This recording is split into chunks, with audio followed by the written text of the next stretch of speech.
तो मैं वेन्यू से देखो स्टार्ट करो ना। ऑस्ट्रेलिया वर्सेस इसकी इंग्लैंड की, तो भाई एकदम बैटिंग पिच होने वाली है। पाकिस्तान के अंदर मैच है, मजा आने वाला, सर बता रहा हूँ। बिल्कुल भी कुछ भी एक्सपेक्ट करके मत जाना कि कोई टर्न होगी, कोई कुछ होगा। आज जो अफगानिस्तान और साउथ अफ्रीका का गेम था ना, उसके अंदर एकदम फ्लैट विकेट थी, पर उस विकेट को इस तरह से शो करा कि उसकी इमेज पता है इस तरह से हमको दिखाई गई कि ऐसा देखने वाले को लगे कि नहीं बहुत ही कुछ ऊपर नीचे मामला होने वाला है, या फिर स्पिन होने वाली है, या टू पेस विकेट होने वाली है। ऐसा फर्स्ट इंप्रेशन मेरे को आया जब मैंने पिच देखी।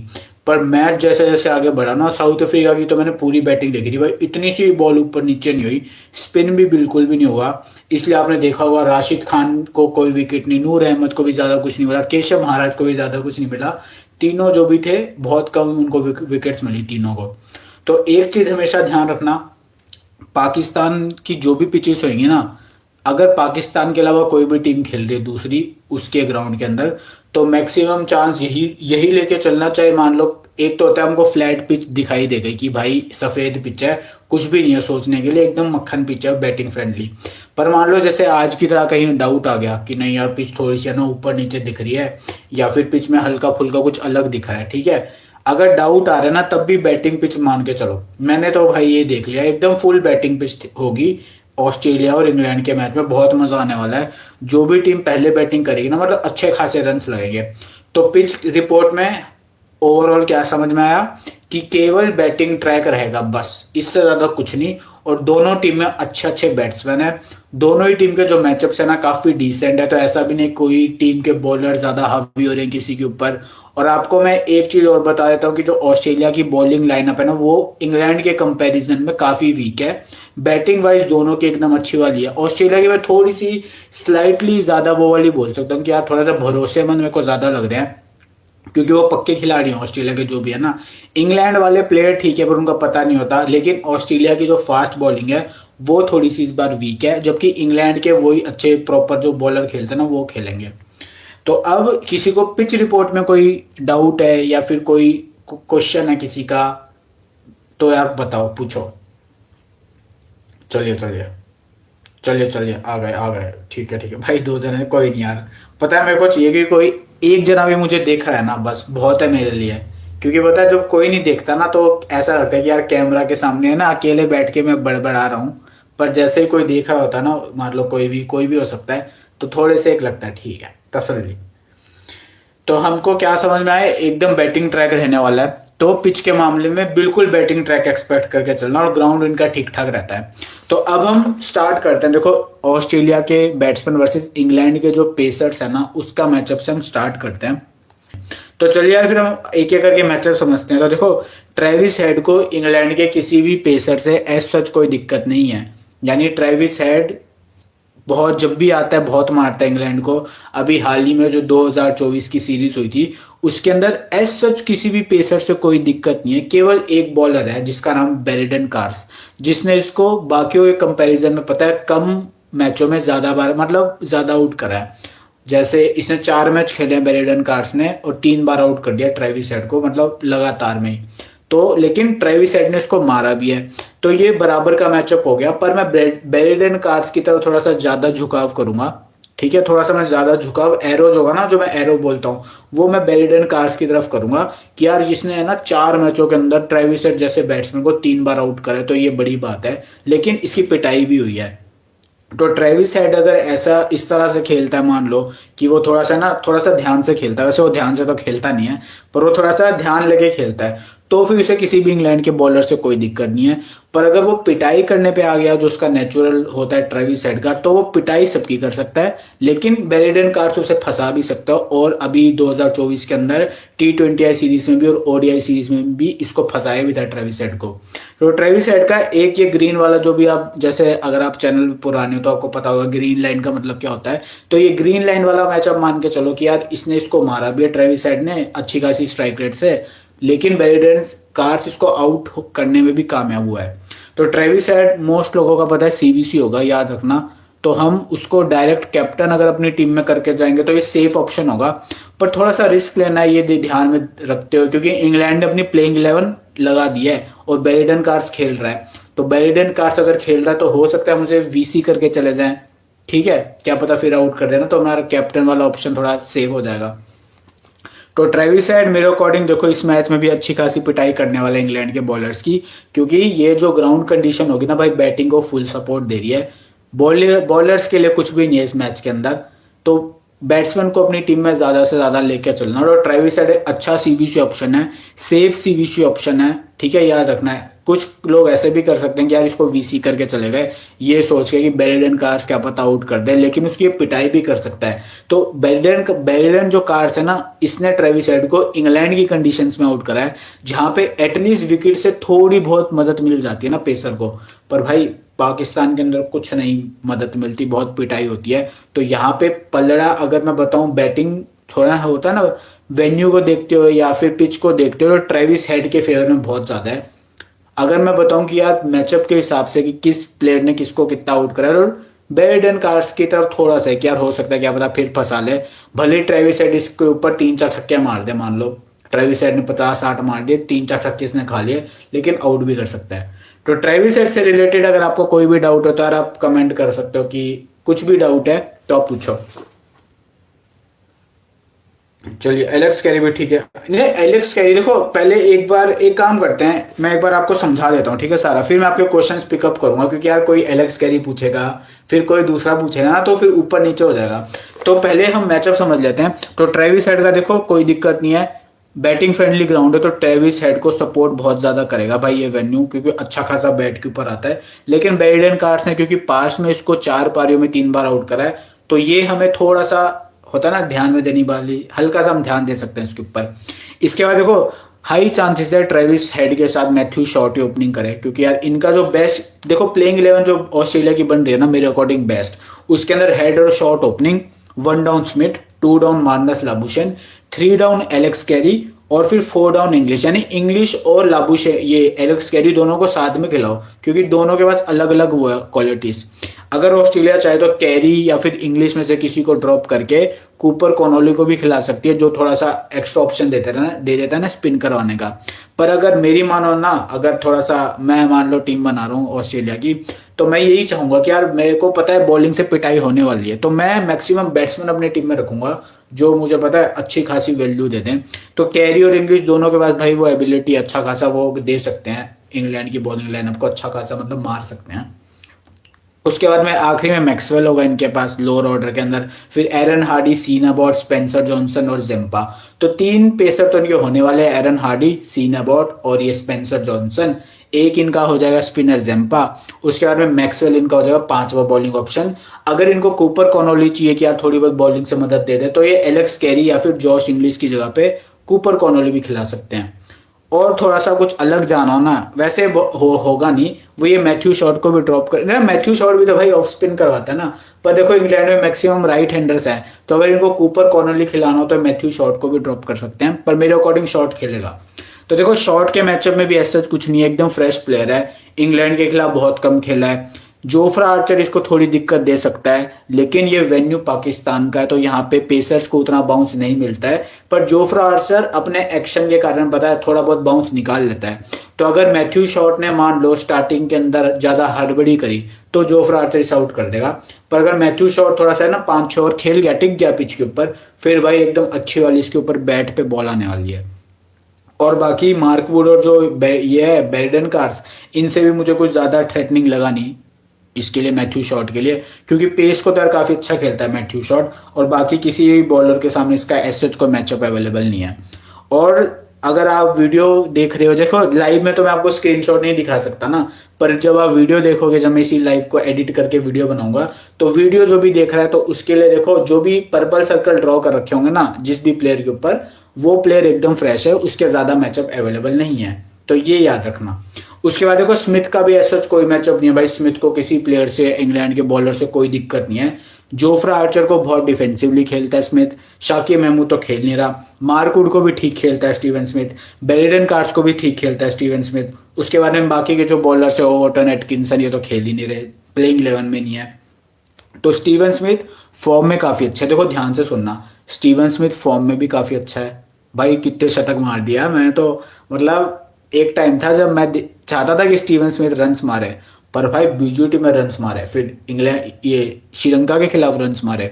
अब इसको पाकिस्तान की एकदम मस्त बैटिंग ट्रैक मिलने वाला है जहां पे भी ये रन्स मारेगा। तो स्टीवन स्मिथ के कोई ऐसा मैचअप नहीं है। और याद रखना स्टीवन स्मिथ थोड़ा सा आराम से खेलता है, यानी ट्राई करता है कि पूरी इनिंग्स लंबी लेके जाए, क्योंकि इकलौता जो इनके पास वो है ना फ्लोटर की, यार थोड़ा सा सरवाइव करके खेले। जैसे इंडिया की टीम में गिल खेलता है, स्टार्टिंग में आराम से खेलेगा, फिर एंड में आके जब थोड़ी सिचुएशन बढ़िया हो जाती है ना, फिर वो भी बजा देता है। वैसे ही स्टीवन स्मिथ का भी रोल होगा। तो इसके भी ऐसे कोई भी ऐसे मैचअप नहीं है जो हमको थोड़ा सा चिंता में डाल दें। फिर मार्नस लाबुशेन के लिए भी मैं सेम बोलूंगा भाई, कोई मैचअप ऐसा नहीं है जो मार्नस के अगेंस्ट में हो। ये भी जोफ्रा आर्चर को डिफेंसिवली खेलता है। मार्क वुड ने इसको पता है आउट करा है मार्नस लाबुशेन को।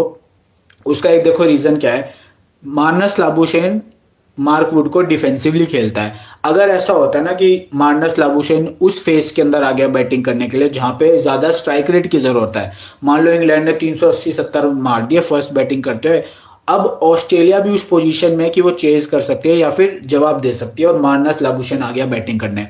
लेकिन अब जो रिक्वायर रेट है वो 7 से 8 रन पर ओवर की है।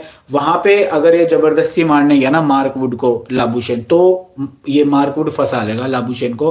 पास्ट में इसको ऐसे आउट भी करा है कि यार एकदम से होता है ना कि अब इसको मारना ही है, तो लाबुशेन फिर फंस जाएगा मार्क वुड के ऊपर। पर अगर नॉर्मल कंडीशन है कि यार एकदम रन रेट भी काबू में है, अच्छा खासा मतलब चेज हो रहा है, या फिर अगर ये बैटिंग फर्स्ट कर रहे हैं तो अच्छे खासे रन्स बन रहे हैं, इसको अब ज्यादा रिस्क लेने की जरूरत नहीं है। उस केस के अंदर ये आराम से खेल जाएगा लाबुशेन भी। तो लाबुशेन के भी ऐसा मैचअप कोई भी डेंजरस वाले नहीं है कि अगर ऑस्ट्रेलिया को मान लो कोई ज्यादा रन रेट की जरूरत नहीं पड़ी, चाहे वो चेज करें चाहे वो फर्स्ट इनिंग्स में बैटिंग करें, तो लाबुशेन भी इंग्लैंड के सारे जो भी पेसर्स है ना, 3 आर्चर, मार्कवुड और बेरेन कार्स, जो कि प्लेइंग 11 में हैं जो कल खेलेंगे, उनके खिलाफ इसका भी कोई ऐसा मैचअप नहीं है बेकार वाला। अब देखो एलेक्स कैरी भाई, अब ध्यान से सुनना, आप में से जो भी लाइव में हो ना, अभी एक भाई ने सवाल भी पूछा था किसी ने कि यार एलेक्स कैरी कैसा सीरीज है। अब उसके मैचअप ध्यान से सुनना फास्ट बॉलर्स के अगेंस्ट। भाई किसी भी बॉलर से एलेक्स कैरी को कोई दिक्कत नहीं है।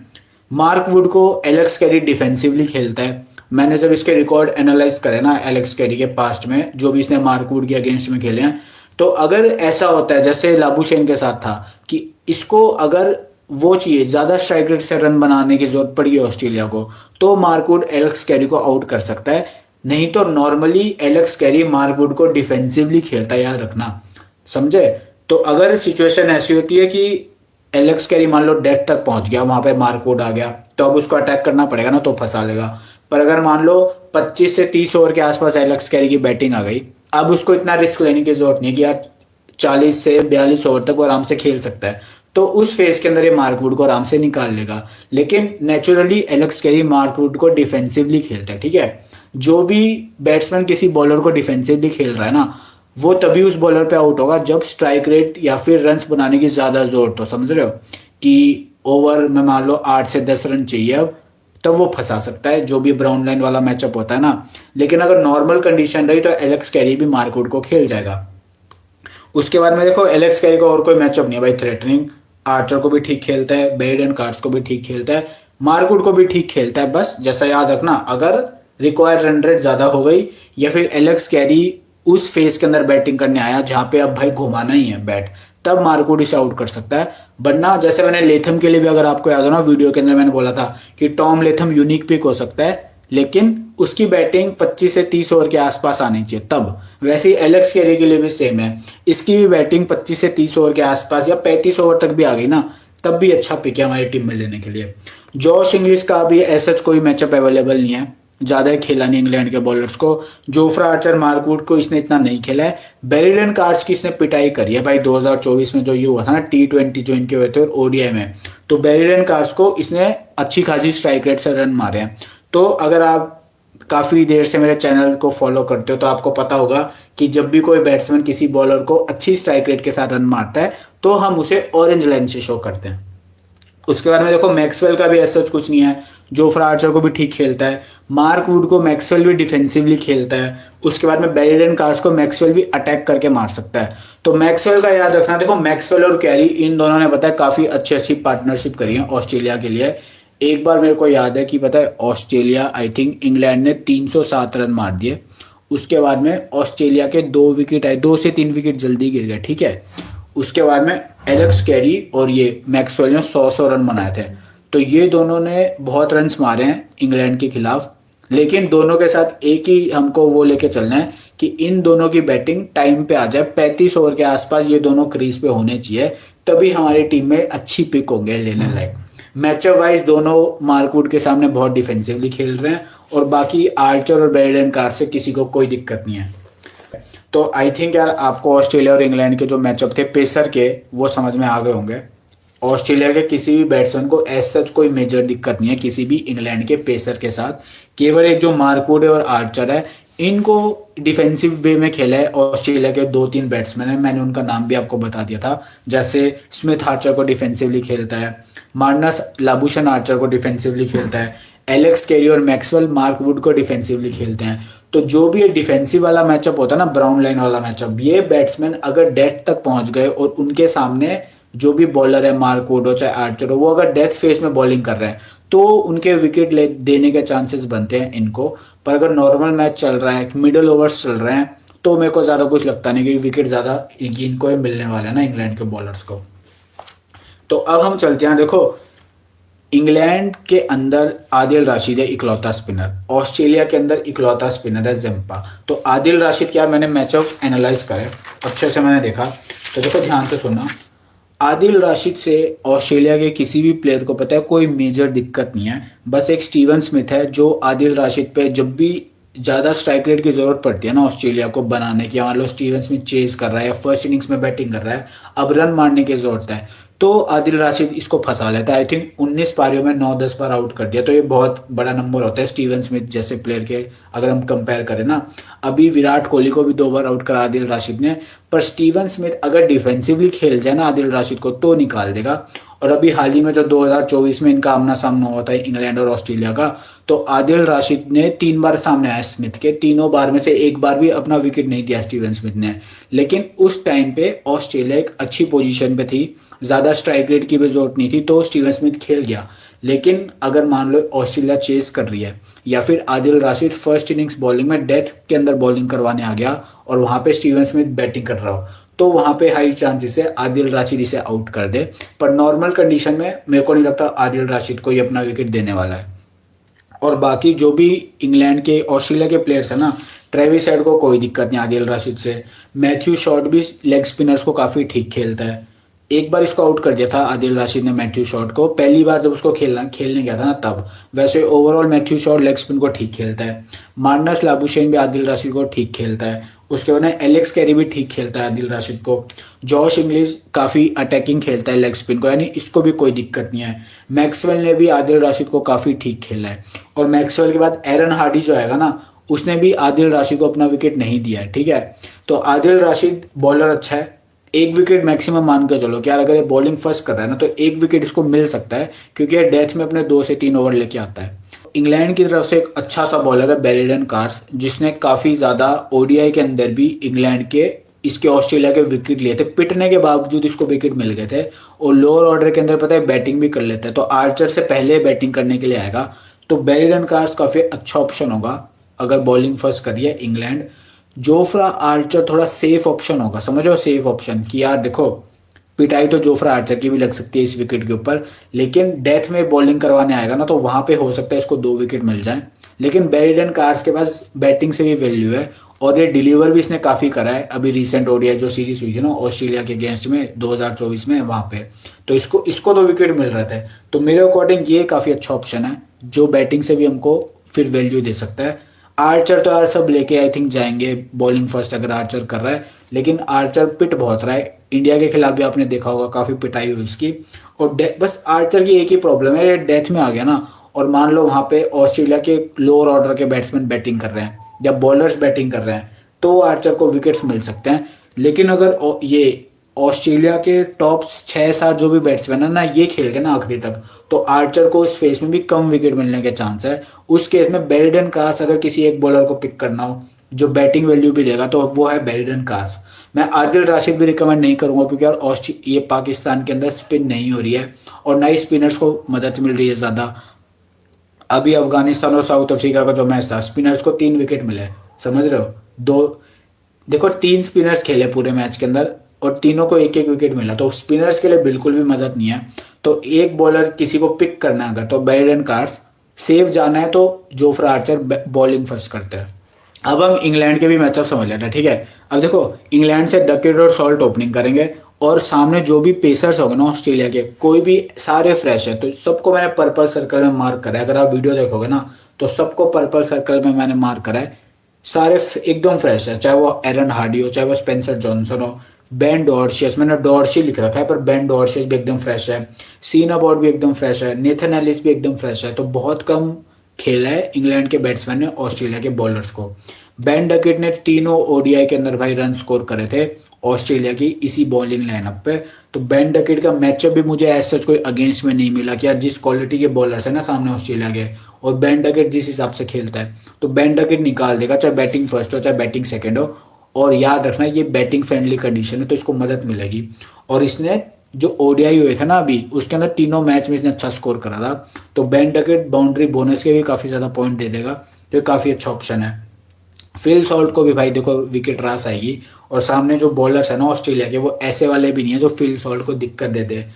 एरन हार्डी को फिल सॉल्ट काफ़ी ज़्यादा अटैक करता है। तो ब्राउन, ये जो ऑरेंज लाइन जब वीडियो आप देखोगे तो उसके अंदर ऑरेंज लाइन से मैंने शो करा होगा मैचअप के अंदर कि सॉल्ट ने बहुत पिटाई करी है एरन हार्डी की, तो अच्छे से इसकी अच्छी वाली पिटाई कर सकता है, मतलब चौका छक्का, समझे। स्पेंसर जॉनसन एकदम फ्रेश है, किसी के भी खिलाफ कोई भी ऐसा मैचअप नहीं है और कोई भी ऐसा थ्रेट भी नहीं है, समझ रहे हो। स्पेंसर जॉनसन बॉलर अच्छा है, लेकिन इस ये वाली जो विकेट है ना पाकिस्तान की, यहाँ से उसको एक्स्ट्रा बाउंस विकेट से तो नहीं मिलने वाला, अपने दम से अगर वो एक्स्ट्रा बाउंस निकाल सकता है, जैसे विल और की था, वो कैसे विकेट लेता था डेथ के अंदर, एक्स्ट्रा बाउंस उसको मिलती थी, तो लोअर ऑर्डर के बैट्समैन जो भी आते थे वो विकेट दे देते थे विल और उर्की को। स्पेंसर जॉनसन को भी अपने दम पे ये बाउंस निकाल सकता है, लेकिन पहली बार खेलेगा, अगर ज़्यादा रन इसको स्टार्टिंग में पड़ गए तो इसका कॉन्फिडेंस कैसा होगा डेथ में बॉलिंग करते हुए, वो भी हमको देखना पड़ेगा। पर ऑस्ट्रेलिया की साइड से ये ट्राइबल पिक है स्पेंसर जॉनसन। एरन हार्डी भाई देखो एक चीज़ बताता हूँ, एरन हार्डी अगर आपको लगता है ना कि बैटिंग से भी वैल्यू है तो ही इसको अपनी टीम में रखना। बॉलिंग वाइज इसके मैचअप पे मेरे को कोई गारंटी नहीं है कि इसको विकेट मिलने वाली है इस पाकिस्तान की विकेट के ऊपर, जो भी पिच होगी ना उसके ऊपर। बैटिंग से अगर आपको लगता है कि इसकी बैटिंग आ जाएगी तो बैटिंग से इसके पास वैल्यू है, पर बॉलिंग से मेरे को नहीं लगता। एरन हार्डी ट्राई कर सकते हो तो ट्राई कर लेना, चाहे बॉलिंग फर्स्ट हो चाहे बॉलिंग सेकंड हो।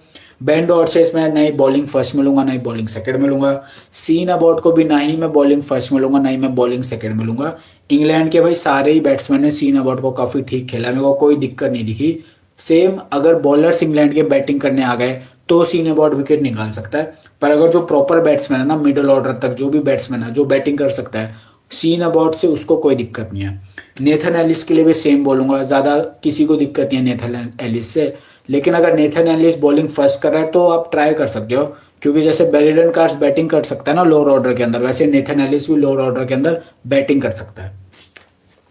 अब देखो एक चीज बताता हूँ, इंग्लैंड की साइड से ट्रम्प पिक्स बताता हूँ। देखो जेमी स्मिथ ट्रम्प पिक है, इंग्लैंड ने इसको 1 डाउन मेंशन करा है, और ये काफी अच्छा खेला था ऑस्ट्रेलिया के खिलाफ इंग्लैंड में जो सीरीज हुई है ना, तो इस पे ध्यान जरूर रखना। जो रूट तो हमें लेके जाना है। हैरी ब्रूक का ध्यान रखना भाई, हैरी ब्रूक का पाकिस्तान के अंदर ये काफी रन्स मारता है, और जो रिसेंट ओडीआई सीरीज हुई है ना वहां पे भी इसने काफी रन्स मारे थे ऑस्ट्रेलिया के खिलाफ। इसका सिलेक्शन बहुत कम है, जेमी स्मिथ और हैरी ब्रूक दोनों का सिलेक्शन बहुत कम है, दोनों ही काफी अच्छा खेल सकते हैं कल वाले मैच के अंदर। अगर देखो जेमी स्मिथ तो 1 डाउन खेलने वाला है, हैरी ब्रूक की बैटिंग टाइम से आ गई, क्योंकि अभी ये 3 डाउन मेंशन हो रखा है हैरी ब्रूक, तो इसकी बैटिंग अगर टाइम से आ गई ना तो ये भी बहुत अच्छा मतलब पिटाई कर सकता है। सीवीसी का भी बहुत अच्छा ऑप्शन है। और बताइए, और बताओ भाई, मैं तुम्हारे सवाल पूछ रहा हूँ यार, कोई अबे लिखो, कुछ तो लिखो यार, मतलब मेरे को लगता नहीं यार कोई आया। बताओ कोई क्वेश्चन किसी का। एक बॉलर जैसे मैंने देखो इंग्लैंड से सजेस्ट करूं तो बेरेडन कार्स होगा बॉलिंग फर्स्ट करते हुए, ऑस्ट्रेलिया से सजेस्ट करूं तो स्पेंसर जॉनसन होगा, चाहे बॉलिंग फर्स्ट करे चाहे बॉलिंग सेकंड करे। बेरेडन कार्स बॉलिंग फर्स्ट में, पर गारंटी कोई नहीं है क्योंकि ये विकेट काफी अच्छी है बैटिंग करने के लिए। ऑस्ट्रेलिया से भी स्पेंसर जॉनसन, लेकिन गारंटी कोई नहीं है क्योंकि विकेट काफी अच्छी है और सामने दोनों ही टीम के बैट्समैन काफी स्ट्रांग है, ठीक है, याद रखना। अब आपको एक चीज और बताता हूँ, देखो ध्यान से सुनना, आप जो भी लाइव में आया है ना तो ध्यान से सुनना।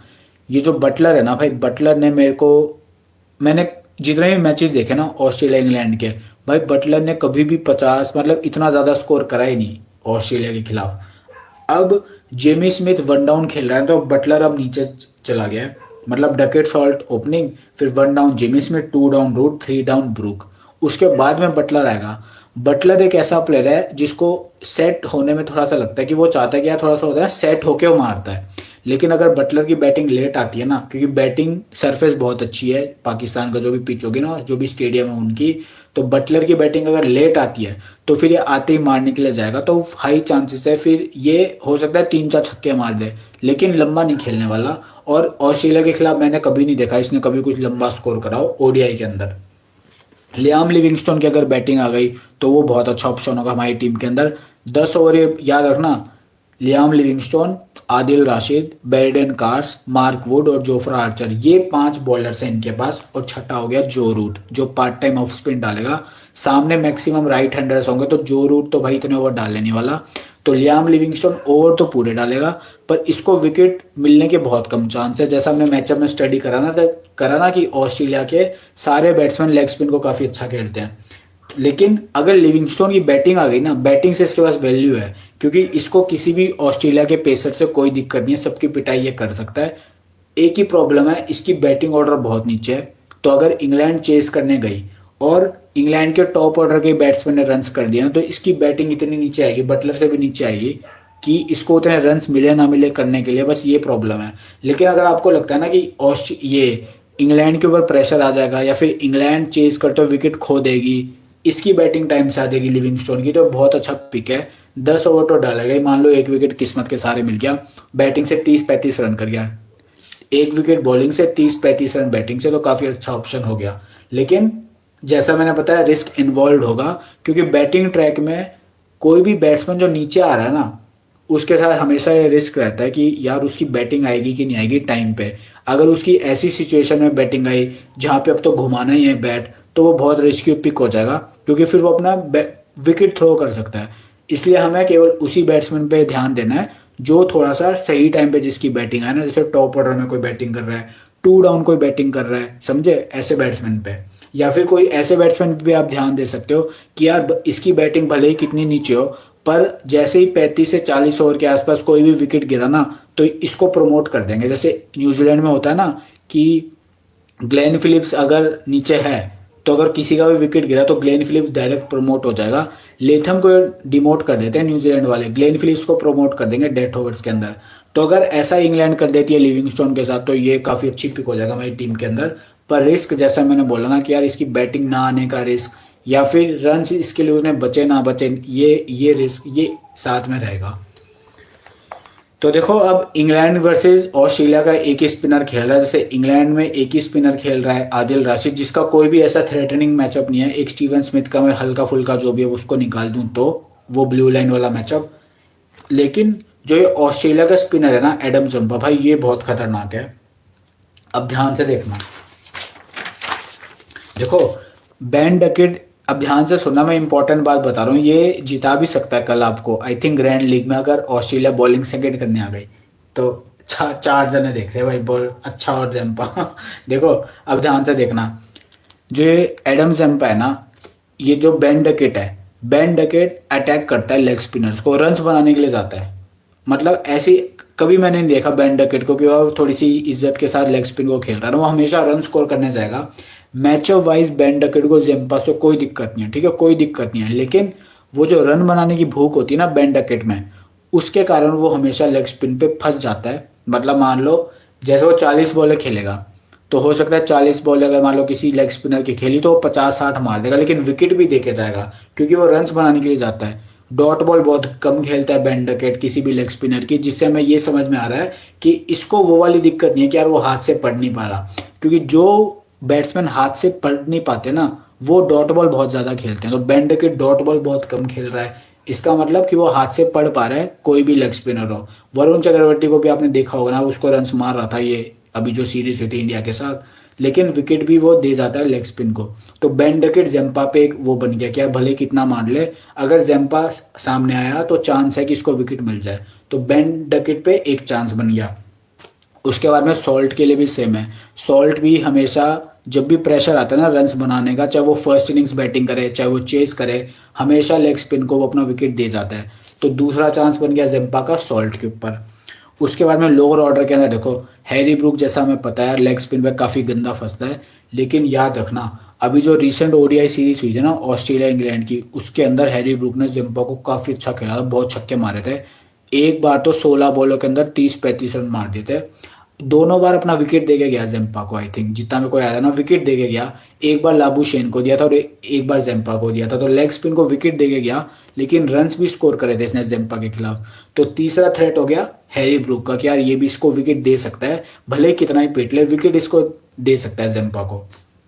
उसके बाद में बटलर को भी जेम्पा ने काफ़ी आउट करा ओडीआई के अंदर, और उसका रीज़न भी यही है, जैसे बटलर वरुण चक्रवर्ती पे फंस रहा था ना, अगर आपको याद हो, हमेशा मारने के लिए जाता था, मार भी देता था, लेकिन रन्स का प्रेशर इतना ज़्यादा हो जाता था कि फिर वो उसको अपना विकेट देना ही पड़ता था ना, मारने के चक्कर में, ज़बरदस्ती मारने के चक्कर में। तो जेम्पा को भी बटलर ने काफ़ी बार अपना विकेट दिया है, उसका भी रीज़न यही है, मारने के चक्कर में। अगर मैचअप वाइज में देखो ना, तो इंग्लैंड के किसी भी प्लेयर को जेम्पा से कोई दिक्कत नहीं है। जैसे आदिल राशिद का था ना, कोई दिक्कत नहीं है, लेकिन आदिल राशिद को ऑस्ट्रेलिया के प्लेयर्स ध्यान से खेल रहे थे, डिफेंसिवली खेल रहे थे, तो उसको विकेट कम मिल रहे थे बॉलिंग फर्स्ट करते हुए इसके ऑस्ट्रेलिया के। पर ये जो एडम जेम्पा है ना, इसको ये डिफेंसिवली नहीं खेलते हैं, क्योंकि इनको तो समझ में आ रहा है ना एडम जंपा क्या कर रहा है, हाथ से सबको समझ में आ रहा है, इसको मार के खेलते हैं। तो इस चक्कर में एडम जंपा कुछ ना कुछ बैट्समैन को हमेशा फंसा लेता है। तो देखो एडम जंपा के थ्रेट कितने सारे हो गए कि यार इसको कितना ही मार ले ब्रूक, कितना ही मार ले डकेट, कितना ही मार ले सॉल्ट और कितना ही मार ले बटलर, ये चारों इसको अपना विकेट दे सकते हैं, और दिया भी है पांच के अंदर। और लोअर ऑर्डर के अंदर जो लियाम लिविंगस्टोन है, ये बहुत डिफेंसिवली खेलता है एडम जंपा को। तो अगर डेथ ओवर्स चल रहे हैं या फिर रन्स का प्रेशर आ गया बनाने का, तो इसको फिर मारना पड़ेगा एडम जंपा को, तो ये भी अपना विकेट दे सकता है। फिर लिविंगस्टोन के बाद बॉलिंग सेक्शन में ये जो ब्रेंडन कार्स है, इसने भी 2 बार एडम जंपा को विकेट दिया है मारने के चक्कर में। अभी वरुण चक्रवर्ती को भी T20 सीरीज के अंदर देखो विकेट दिया था, पहले मैच में तो 2 छक्के मार दिए, लेकिन आखिरी के जो 2 मैच थे T20 सीरीज के, उसके अंदर दोनों बार मारते हुए आउट हुआ। तो आदिल राशिद और जंपा में हमें क्या डिफरेंस समझ में आ रहा है, ऑस्ट्रेलिया ने आदिल राशिद को डिफेंसिव वे में अप्रोच करते हुए खेला है, रन स्कोर करें लेकिन डिफेंसिवली खेला है, ध्यान देते हुए खेला है कि यार ये हमारा हम मतलब आउट ना हो जाए हम इसके ऊपर। लेकिन जो एडम जंपा है ना, इसको इंग्लैंड वालों ने अटैक करने के लिए जाएंगे, अटैक कर भी सकते हैं, लेकिन अपना विकेट भी देने की हाई चांसेस है जंपा को। तो देखो कितने बैट्समैन हो गए, डकेट हो गया जो मार भी सकता है विकेट भी दे सकता है, सॉल्ट हो गया जो रन्स के प्रेशर के कारण लेग स्पिन को विकेट दे देता है, उसके बाद में ब्रूक हो गया जो मारता भी है जंपा को। अगर मैं रिसेंट वो चेक करूं मैचअप कि भाई मार भी रहा है, छक्के वक्के मार रहा है, लेकिन विकेट भी देके जा रहा है। तो तीसरा हो गया ब्रूक, चौथा हो गया बटलर, वरुण चक्रवर्ती ने इसको मारते हुए फंसाया है, जंपा ने भी इसको मारते हुए फंसाया है। मैचअप वाइज बटलर को कोई दिक्कत नहीं है, ना ही वरुण चक्रवर्ती से है ना ही जंपा से है, दोनों को वो रीड कर लेता है कि यार बॉल कहाँ जा रही है। लेकिन जो रन बनाने का प्रेशर होता है ना, इस चक्कर के अंदर वो शॉट मिस टाइम कर देते हैं, या फिर एक ओवर एग्रेसिव शॉट खेलने के चक्कर में अपना विकेट दे जाता है बटलर लेग स्पिनर्स को। तो 4 हो गए ये थ्रेट जंपा के लिए। 5वां हो गया अगर लिविंगस्टोन डेथ में फेस करता है जंपा को, क्योंकि अगर आपको याद हो तो जंपा के 2 से 3 ओवर बचा के रखते हैं ये वाले ऑस्ट्रेलिया के कैप्टन स्मिथ है आई थिंक ऑस्ट्रेलिया का इस बार कैप्टन, तो बचा के रखता है जंपा के 2 से 3 ओवर। तो अगर डेथ में लियाम लिविंगस्टोन आया तो इसको मारना ही पड़ेगा। अगर मान लो लिविंगस्टोन 30 ओवर के आसपास बैटिंग करने आया, वहां पे जंपा आया बॉलिंग करने पे, तो तब वो डिफेंसिवली खेल खेल के निकाल देगा जंपा को, यानी रन्स बन जाएंगे लिविंगस्टोन के। लेकिन अगर लिविंगस्टोन आया 43-45 ओवर के आसपास, वहां पे जंपा बॉलिंग करवा रहा है, तो फिर इसको मारना ही पड़ेगा ना, क्योंकि अब तो वो ओवर्स खत्म होने वाले, तो इसको मारना पड़ेगा। तो 5वां थ्रेट हो गया जंपा का, जो विकेट मिलना जहां से आ सकता है वो हो गया लियाम लिविंगस्टोन। 6ठा हो गया ब्रेंडन कार्स, जो कि लेग स्पिन को विकेट दे रहा है मारने के चक्कर में, वरुण चक्रवर्ती को भी दिया, जंपा को भी इसने ओडिया में विकेट 2 बार देगा गया। तो देखो 5 बैट्समैन ऐसे हैं इंग्लैंड के खेमे के अंदर जो विकेट जंपा को दे सकते हैं, भले वो उसको पिटाई करें, लेकिन जंपा इनके विकेट निकाल सकता है। जबकि आदिल राशिद के साथ ऐसा सीन नहीं है कि यार आदिल राशिद विकेट निकाल पाए, भले बॉलिंग दोनों अच्छी कर रहे हैं, जंपा भी ठीक कर रहा है, आदिल राशिद भी ठीक कर रहा है, लेकिन ऑस्ट्रेलिया के बैट्समैन आदिल राशिद को केयरफुली खेल रहे हैं, इंग्लैंड के बैट्समैन जंपा को अटैक करने जाते हैं, फिर चाहे वो चेज कर रहे हो चाहे वो कर रहे हो बैटिंग फर्स्ट कर रहे हो। तो जंपा का ध्यान रखना है, इसको बॉलिंग फर्स्ट में भी आप ड्रॉप वो होता है ना, रिस्क होगा, क्योंकि पाकिस्तान की पता है विकेट कितनी अच्छी बैटिंग फ्रेंडली हो, लेकिन जैम्पा क्वालिटी बॉलर है, ठीक है। और जंपा ने पहले भी बैटिंग फ्रेंडली कंडीशंस में इंग्लैंड के विकेट निकाले हैं, भले ही वो पिट गया कितना भी, लेकिन विकेट निकाल लिए हैं दो। तो बॉलिंग फर्स्ट में जंपा को आप डेफिनेटली ट्राई कर सकते हो, सिलेक्शन बहुत ज़्यादा हाई है जंपा का। ड्रॉप करने का रिस्क ले रहे हो बॉलिंग फर्स्ट में तो वो भी ठीक बात है। मान लो इंग्लैंड ऐसी सिचुएशन में है कि वो उनके रन्स आराम से आ रहे हैं, यानी अब उनको रन्स बनाने का प्रेशर नहीं है, तो फिर वो जंपा को आराम से खेल जाएंगे मार मार के, यानी यानी समझ रहे हो, एकदम मक्खन विकेट है, कोई ऊपर नीचे विकेट हो नहीं रही, तो वो आराम से खेल जाएंगे।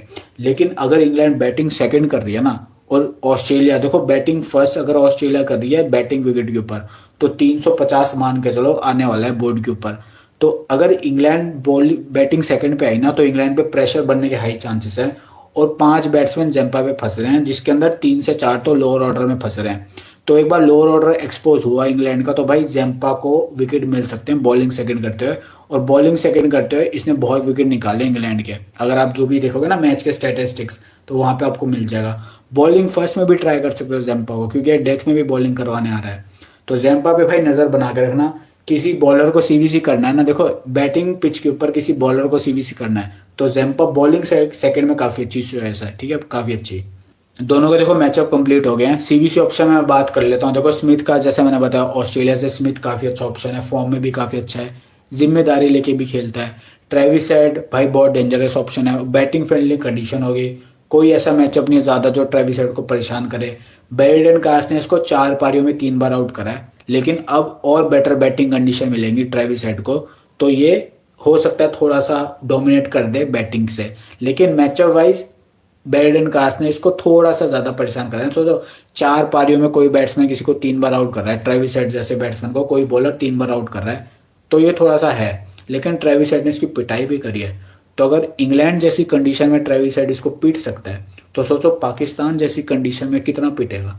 भले ही फिर विकेट देके चला जाए, पर मारेगा बहुत। तो देखो बॉलिंग जैसा मैंने आपको बताया, सीवीसी ऑप्शन में ट्रेविस हेड सबसे सेफ सीवीसी ऑप्शन है, चाहे बॉलिंग फर्स्ट हो चाहे बॉलिंग सेकंड करे कोई भी टीम।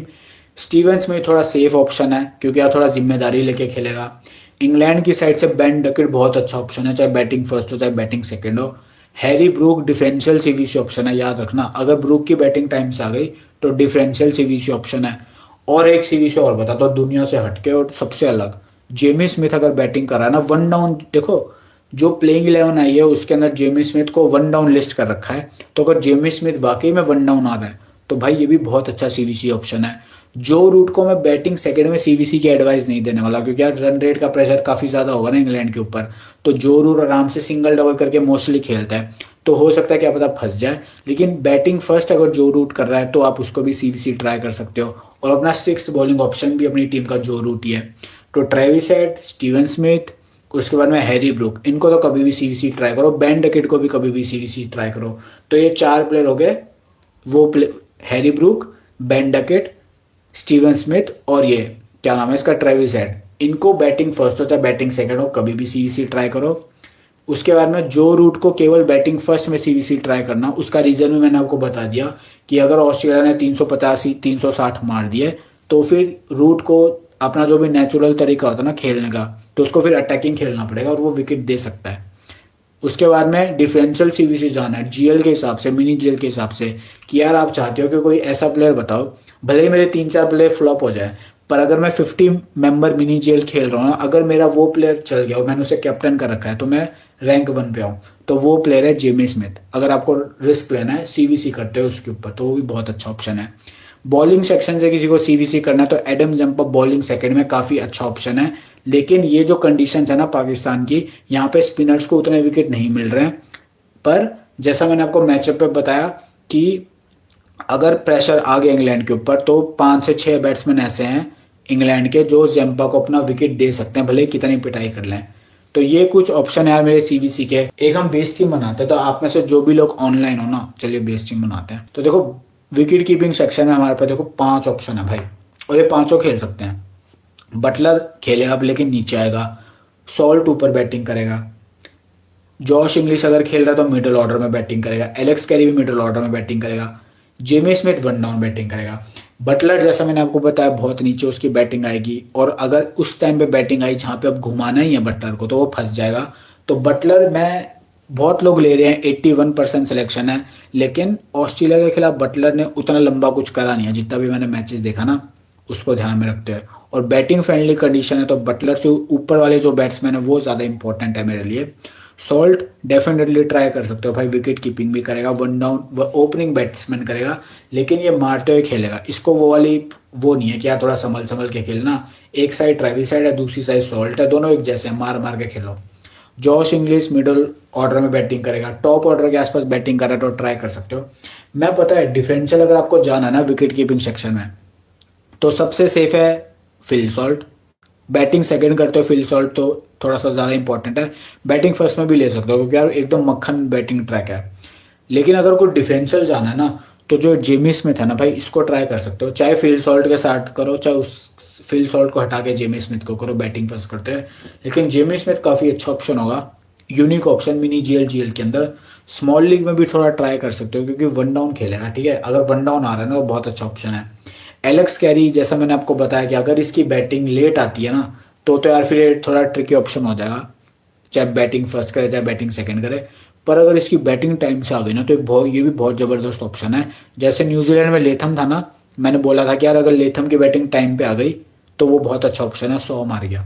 लेकिन अगर उसी लेथम की बैटिंग मान लो 42 ओवर के आसपास मान लो कोई विकेट गिरता तो लेथम को डिमोट करके ग्लेन फिलिप्स या फिर ब्रेसवेल को प्रमोट कर देती न्यूजीलैंड।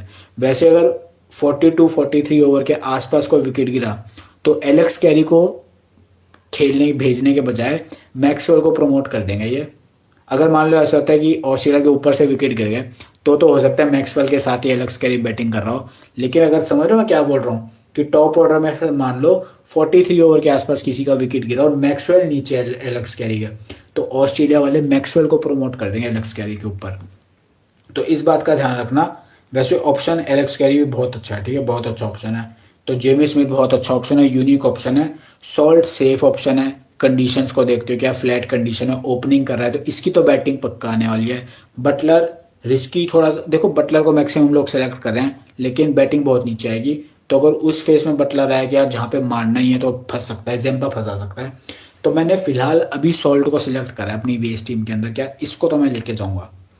अब बैटिंग सेक्शन से भाई मुझे ट्रेविस हेड चाहिए, स्टीवन स्मिथ चाहिए, बेन डकेट चाहिए, हैरी ब्रूक डिफरेंशियल ऑप्शन है भाई, पाकिस्तान में बहुत मारता है हैरी ब्रूक और रिसेंट ओडीआई में भी काफ़ी मारा था इसने ऑस्ट्रेलिया को, और ये 3 डाउन बैटिंग करने आएगा, यानी इतना भी नीचे बैटिंग इसकी आ नहीं रही, समझ रहे हो।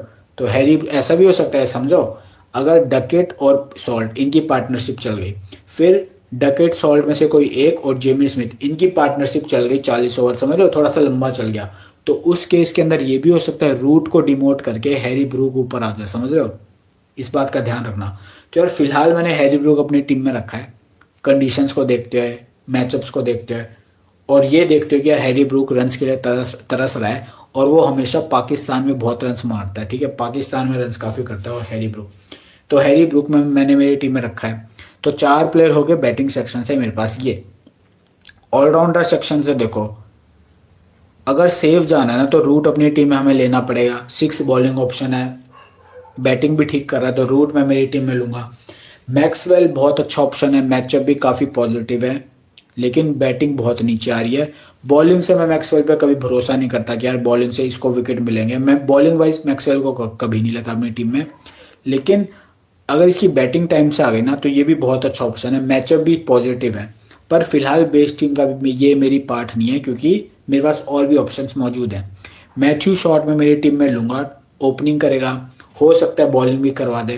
तो मैथ्यू शॉट भाई देखो बैटिंग ट्रैक के ऊपर उतने जितने भी बैट्समैन आप ले सकते हो ना जिनकी बैटिंग आ जाए टाइम पे, उनको अपनी टीम में लेके चलना। तो मैथ्यू शॉट तो ओपनिंग करेगा तो इसको तो मैं लूँगा।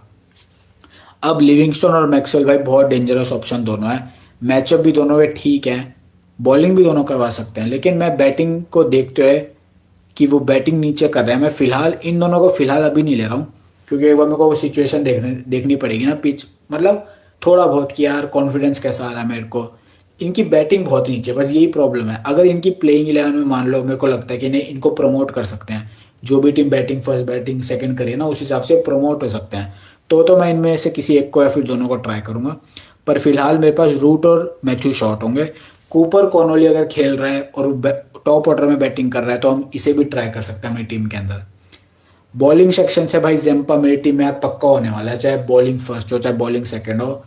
5 से 6 बैट्समैन हैं जिनको ये फंसा सकता है, भले कितना ही पिट जाए। 10 ओवर के अंदर ये 2-3 बॉल तो ऐसी डाल सकता है कि आप जो विकेट टेकिंग डिलीवरीज हों। तो मैं जेम्पा को फिलहाल अपनी टीम में पिक करूंगा। आदिल राशिद, जोफ्रा आर्चर अभी मेरी बेस टीम का पार्ट नहीं होंगे। बेरिडन कार्स अगर बॉलिंग फर्स्ट कर रहा है तो हम ट्राई कर सकते हैं, अच्छा पिक होगा, लेकिन एकदम बैटिंग फ्रेंडली कंडीशन है तो इसको विकेट कितने मिलेंगे वो देखना पड़ेगा।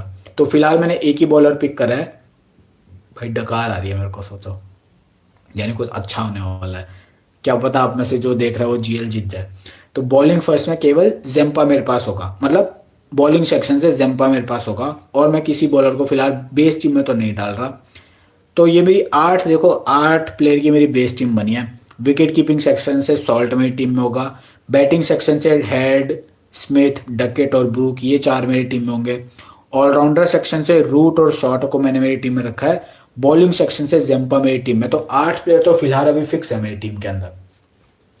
अब बाकी के जो 3 प्लेयर हैं उसके अंदर एलेक्स कैरी ऑप्शन अच्छा है, लेकिन अगर इसकी बैटिंग ऑर्डर काफ़ी नीचे हुआ और इसकी बैटिंग टाइम से नहीं आई तो फिर ये प्रॉब्लम हो जाएगी कि यार हमने लिया भी अच्छा प्लेयर लिया पर इसने पॉइंट ही नहीं दिया। जेमी स्मिथ बहुत अच्छा ऑप्शन है, 1 डाउन बैटिंग कर रहा है तो इसकी बैटिंग तो पक्का आने वाली है। अगर ये 1 डाउन खेल रहा है ना तो ये बहुत यूनिक ऑप्शन है, बहुत तगड़ा ऑप्शन है, बहुत अच्छा प्लेयर है। और रिसेंट ओडीआई सीरीज में भी इसने काफ़ी अच्छा परफॉर्म करा था ऑस्ट्रेलिया के खिलाफ। तो जेमी स्मिथ का याद रखना, बहुत अच्छा डिफरेंशियल हो सकता है। रिस्की सीरीज से लाइक भी बहुत अच्छा पिक है और जेमी स्मिथ भाई डिफरेंशियल पिक है, हम ट्राई कर सकते हैं, मैं ट्राई कर सकता हूँ। और बैटिंग सेक्शन से देखो मार्नस लाबुशेन किस ऑर्डर में बैटिंग करेगा ना ये देखना पड़ेगा कि अगर मान लो इसकी बैटिंग नीचे आ रही है थोड़ी सी तो हो सकता है अगर ऑस्ट्रेलिया का टॉप ऑर्डर चल गया तो मार्नस लाबुशेन की जब तक बैटिंग आए, लेट बैटिंग अगर आती है तो उसकी जगह पे मैक्सवेल प्रमोट हो जाए, फिर कोई भी हिटर प्रमोट हो जाए। तो इसलिए मैंने लाबुशेन को अपनी बेस टीम का पार्ट रखा नहीं है। सीवीजी ऑप्शन मैंने बता दिया है, जिसको लाइव जिसने लेट ज्वाइन करी हो फिर से रिपीट करके मतलब पीछे जाके देख सकता है। फिलहाल मैं थक चुका हूँ, अब मैं आपसे टॉस के टाइम पे मिलूंगा कल, ठीक है? Bye bye. भाई बाय बाय तो लिख दो, अबे बाय बाय तो लिखो, अरे बाय बाय तो लिखो, अरे बाय बाय तो कोई लिखो।